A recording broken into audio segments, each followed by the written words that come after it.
The accident was on the Monday after Easter. We had celebrated an Easter vacation. We had gone down to southern Utah to visit Tamara's family. We'd had a beautiful holiday.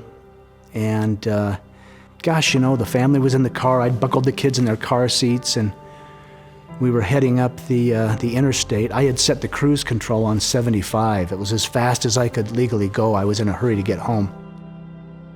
To the best of my recollection, I'm afraid what happened is I may have just dozed off at the wheel, just for a second, you doze off, but I swerved to the right, I overcorrected to the left, and then I lost control of the car.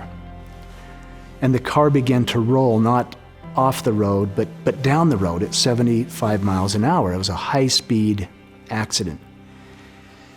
And the first thing I heard was Spencer, my 7-year-old, crying in the back seat, which as a father I was relieved. It's like, oh my goodness, he's okay.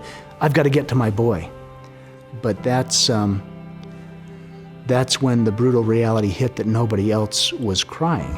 And that's when I knew, and when I say I knew, it was in a very intense way, but I knew that Griffin and Tamara were gone. And I realized even in that moment that they had left this realm, that they were deceased, and they were both killed instantly in the accident. And I don't share that to be graphic or morbid. It was in that dark moment that everything changed. Suddenly there was this intense calm, just this calmness. And it felt as if light came to me. It felt as if light rushed and encircled around me like a comforting blanket. Comforting me in this absolute catastrophe. And it felt as if I was rising above the scene of the accident. And suddenly I could breathe. Suddenly the pain was gone. I'm like, wow, what? The question, I kept saying, how am I okay? How am I okay? It was a little bit confusing.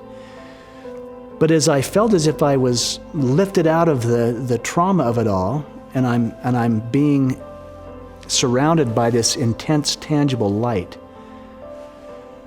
suddenly Tamara is right there in the light with me. She was there. She was tangible. I could feel her. And I remember her leaning into me and, feeling her tears. Feeling them not only physically, but emotionally. It's like the senses were accentuated or multiplied. And it was interesting because she actually was emotional. In this experience, she was crying. She was the one. I was like comforting her, saying it's going to be okay. And she was saying, yeah, but you've got to go back. You've got to go back. And the urgency was, I've got to return. I've got to raise that little boy. She didn't want him left orphaned. And I learned a lot about choice in that moment. Here I was looking and communicating at the woman I loved more than life, knowing I was in a different realm, and yet it was very tangible. It was very tender, very intimate. We were literally saying goodbye, but it was in this super, almost sensual type of thing where the tears were so real. The feel of her forehead leaning against me was so big and so much more than this experience. And she was sad. It saddened her. She didn't want to be apart. And yet there felt to be this greater plan, this greater purpose. It was almost like we agreed to this. And remember, you've got to go. It was almost like a soul's journey that had been outlined, but we didn't know until the door actually opened, or shut, if you will. And it's like, wow, okay, now we're moving on. Over the course of those months from the initial accident and even returning home from the hospital, I had many experiences. It's like the door never shut. I had one foot in this realm and one foot in the other. And that's even gone beyond the hospital stay. I don't walk down the streets with, angelic singing around me all the time, but I've become very aware of those who have passed on. I'm grateful because I've learned things I could have learned in no other way.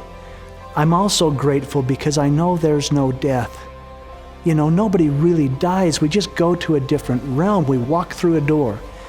And we're connected beyond that. I'm grateful for that.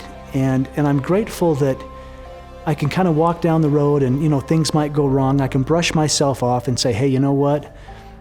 We're only here to learn, and I'm learning, and that's beautiful. And I've felt and experienced the love that to me is the only real thing and the only powerful thing in the world.